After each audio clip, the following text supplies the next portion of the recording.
IPL 2025 సీజన్లో Delhi Capitals అదిరిపోయే ఆరంభాన్ని అందుకుంది. లక్నో సూపర్ జైంట్స్తో సోమవారం వైజాగ్ వేదికగా ఉత్కంఠంగా సాగిన మ్యాచ్లో ఢిల్లీ క్యాపిటల్స్ 1 వికెట్ తేడాతో గెలుపొందింది. అశుతోష్ శర్మ సంచలన బ్యాటింగ్తో ఓడిపోయే మ్యాచ్లో ఢిల్లీకి విజయాన్ని అందించాడు. గత సీజన్ తరహాలోనే అశుతోష్ శర్మ అసాధారణ బ్యాటింగ్ ప్రదర్శన కనబర్చాడు. ఈ మ్యాచ్లో ముందుగా బ్యాటింగ్ చేసిన లక్నో సూపర్ జైంట్స్ నిర్ణీత 20 ఓవర్లలో 8 వికెట్లకు 209 పరుగుల భారీ స్కోర్ చేసింది.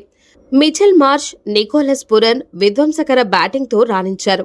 అనంతరం ఢిల్లీ క్యాపిటల్స్ నిర్ణీత 19.3 ఓవర్లలో 9 వికెట్లకు 211 పరుగులు చేసి గెలుపొందింది. అశుతోష్ శర్మ అజయ్ హాఫ్ సెంచరీతో రాణించగా విప్రస్ నిగమ్, ట్రస్టన్ స్టెప్స్ కీలక ఇన్నింగ్స్ ఆడారు.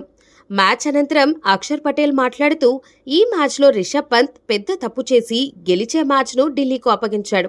వాస్తవానికి చివరి ఓవర్లలో ఢిల్లీ జట్టు గెలవడానికి కేవలం 6 పరుగులు మాత్రమే అవసరం.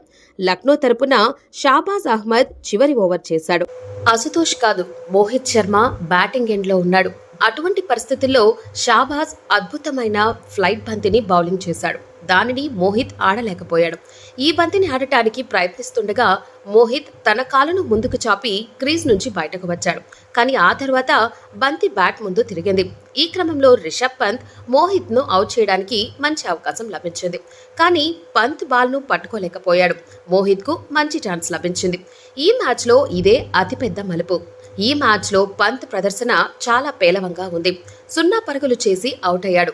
మరి గతంలో కేఎల్ రాహుల్ ను విమర్శించిన ఎల్ఎస్జీ ఓనర్ ఇప్పుడు సైలెంట్ అయిపోయాడు.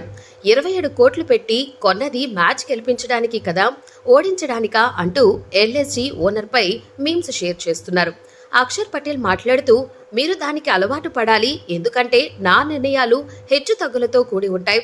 ఇప్పుడు మ్యాచ్ గెలిచాం కాబట్టి ఎవరు ఏమి అనరు. స్టబ్స్ ను ఎందుకు బౌలింగ్ చేయించారని ఎవరు అడగరు. పవర్ ప్లేలో 4 వికెట్లు కోల్పోయి మ్యాచ్ గెలవడం సాధారణంగా క్రికెట్లో జరగదు. కానీ నేటి కాలంలో క్రికెట్ చాలా మారుతోంది. ఒక బౌలర్గా ఇదంతా ఒక మైండ్ గేమ్ అని నేను భావిస్తున్నాను. మొదటి మ్యాచ్ ఒత్తిడిలో కూడా ఇలా ఆడినందుకు క్రికెట్ విఫ్రెస్దే. అలాగే అశుతోష్ శర్మ ఏం చేయగలడో లాస్ట్ ఇయర్ చూసాం. కానీ ఇప్పుడు మా జట్టులో అతడే గేమ్ చేంజర్. ఓటమి అంచుల్లో ఉన్న ఢిల్లీని తన భుజాలపై మోసుకొచ్చాడు.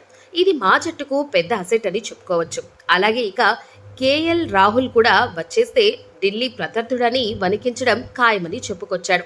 మరి రిషబ్ పంత్ ప్రదర్శనపై మీ అభిప్రాయాలను కామెంట్స్ రూపంలో తెలియజేయండి.